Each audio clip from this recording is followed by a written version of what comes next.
So when it comes to resumes, there's a lot of not so great information out there. At Indeed, we like to go straight to the experts. I know that I'm supposed to use, certain resume keywords and phrases to make my resume more ATS friendly. What does that mean? ATS stands for applicant tracking system. Okay. And basically, it's a software that companies will use to collect all of their resumes for their open roles. The first thing to see your resume often before it gets to a person. Is there a nurse in the house? Yes, there is. And they've given us their resume to look over. Ilana, please take a look at this and tell me, where do you think there are opportunities to put more keywords in to make this ATS friendly? So for employment history, I would want to add some keywords about the kinds of patients they cared for, how many of them, for how long, if they managed a team, how many people did they manage, how many people did they work with.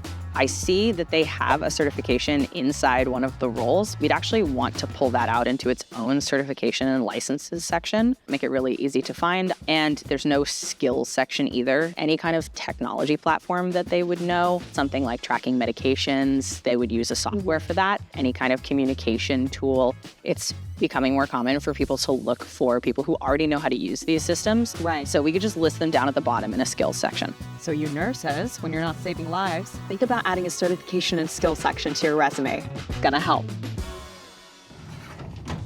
Why is it so important to use these resume keywords and phrases? I mean, how does it help these job seekers with the ATS? So when we think about resume keywords, that's often specific things that apply to this job that you're going for. So if you ever managed people before, or if you were a salesperson and you carried a quota, or if you know how to use Excel or another kind of technical platform, we teach the ATS softwares to use those keywords to search resumes. It's looking for that phrase. Is it possible for me to use the same keywords and phrases per resume, or do you think I should switch it up per job application? You can use the same resume for every job application if you want to. But it does help within an ATS system to have those specific words and phrases that look similar to the job description or are the skills that a hiring manager is specifically looking for to help bring you to the top of the pile.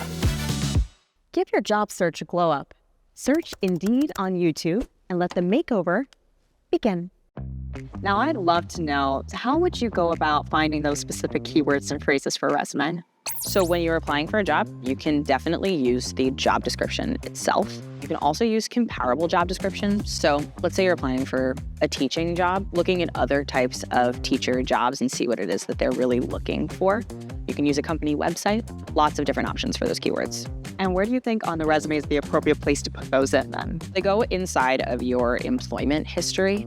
So let's say you're applying for that teaching job, right? And the job description says they want to see that you've successfully led a class of 24 students. If all you have is camp counselor experience and you've successfully led 12 4-year-olds through their daily camp activities, you can put that inside of your employment history. And that matches up really that you have the ability to lead, to take care of kids, things like that. Right, so that's like exactly what you were talking about before, having a little bit more specificity under each job heading, right? Definitely. Beautiful, we can do that.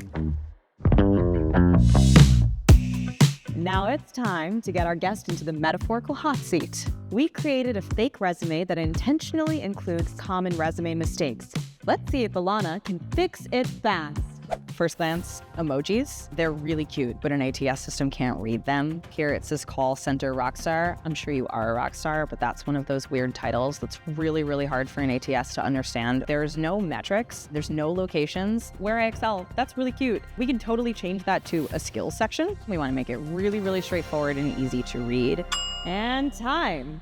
Now, Ilana, you have been so helpful in teaching us the importance of resume keywords and phrases. I got a question for you.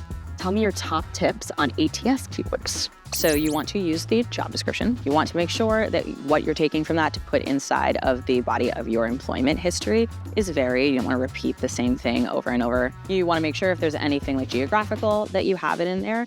And most importantly, you want your resume to be really easily readable by humans, by ATS systems. So that means really straightforward formatting, really simple language. You should be the obvious choice as to why you should move forward in the hiring process. Thank you so much, Ilana, for sharing your knowledge with us today. Thanks so much for having me. This was so much fun. And thanks to all of you for watching. Please like and subscribe and drop in the comments below your favorite resume keyword tips. We'll see you next time.